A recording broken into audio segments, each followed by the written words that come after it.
soon. And he causeth all, both small and great, rich and poor, free and bond, to receive a mark in their right hand or in their foreheads. And that no man might buy or sell, save he that had the mark, or the name of the beast, or the number of his name. Here is wisdom. Let him that hath understanding count the number of the beast, for it is the number of a man, and his number is 666. Now, after 1929, what else did America do other than cause fire to come down from heaven and to create an image that could speak, which caused the world to wonder after Rome? We see that the USA also created universal product codes. They are small coded labels that contain information in a numerical code, usually containing 12 digits. UPCs are easily scanned by laser beams. Norman Joseph Woodland and Bernard Silver patented the UPC in October 1952 in America. The UPC was also improved and adapted by David Collins in the late 1950s. UPCs were first used in grocery stores in the early 1970s, and every UPC in the world contains, guess what, 3 sixes on it, and must be used in the buying and selling of products. Now, if you take a close look and examine any barcode in the world, if you take a product off the shelf and look closely, there are 3 sixes. They are on the left, the middle, and the right, and they are unnumbered. The only reason we know that they are 6s is because if you take a look at the 6 on the barcode, directly above it you will see 2 thin bars, and on the left, the middle, and the right of the barcode we see these 2 thin bars are repeated, hence the 666.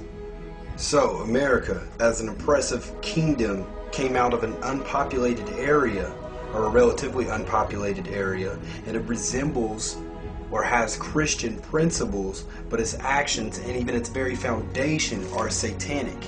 Even the streets in Washington, D.C. are designed to depict a giant upside-down cross, from the Capitol to the White House, and then on to the Lincoln and Jefferson memorials. In the center of this monstrous inverted cross lies the National Monument. The obelisk, used for thousands of years in pagan societies, measures in at 555 feet above ground and 111 beneath, for a total of 666 feet. Also around the Capitol building sits a depiction of a gigantic owl devil perched on top of the upside-down cross, so that during inaugurations people are literally inside the belly of this beast. Here is wisdom. Let him that has understanding count the number of the beast, for it is the number of a man, and his number is 666. It is the number of a what? A man. Well, here's a man. What are the letters inscribed on the Pope's crown, and what do they signify, if anything? The letters inscribed on the Pope's mitre are Vicarius Filii Dei, which is the Latin for the Vicar of the Son of God. So, there it is, Vicarius Filii Dei. And if you add that up numerically, if you give the Latin numerical value to the names, numbers, then you get to exactly 666. And there is no way of getting around that one. For a while there, this mitre disappeared, and the people said there was no such title. But of course it is in the articles of the papacy that they cannot deny that that title literally exists. 666 symbolizes the union of error. In Greek, you have Greek numerical value. The Latin kingdom, Elatina Basileia, if you add the Greek numerical value, you get to 666. The Italian church, Italica Ecclesia, 666. The Latin-speaking man. These are all official titles of the papacy. They all work out to 666.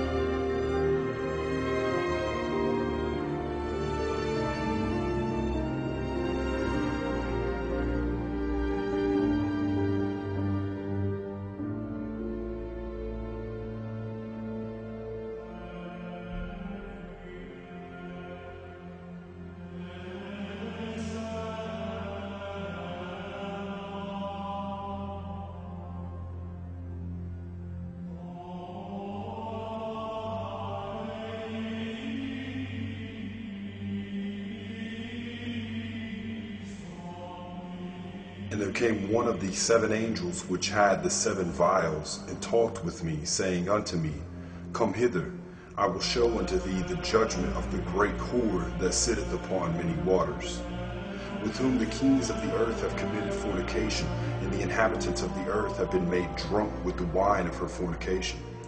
So he carried me away in the spirit into the wilderness, and I saw a woman sit upon a scarlet-colored beast, full of names of blasphemy, having 7 heads and 10 horns. And the woman was arrayed in purple and scarlet color, and decked with gold and precious stones and pearls, having a golden cup in her hand full of abominations and filthiness of her fornication. So this woman, sitting on the scarlet beast, full of the names of blasphemy, having 7 heads and 10 horns. And that, of course, again is the symbol that we had in Revelation chapter 13.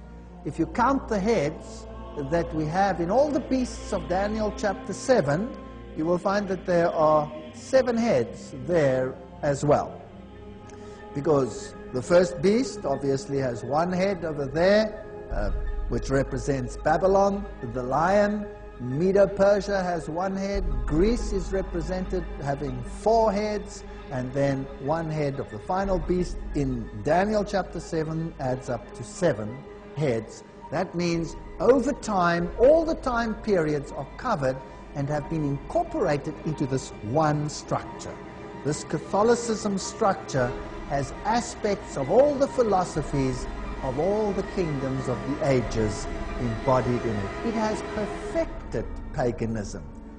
So here is a woman that is a prostitute. In other words, she is unfaithful to God. A woman, in a biblical sense, is a church. Christ is also the husband. He's coming to fetch his bride, the church. So this great apostate woman sits on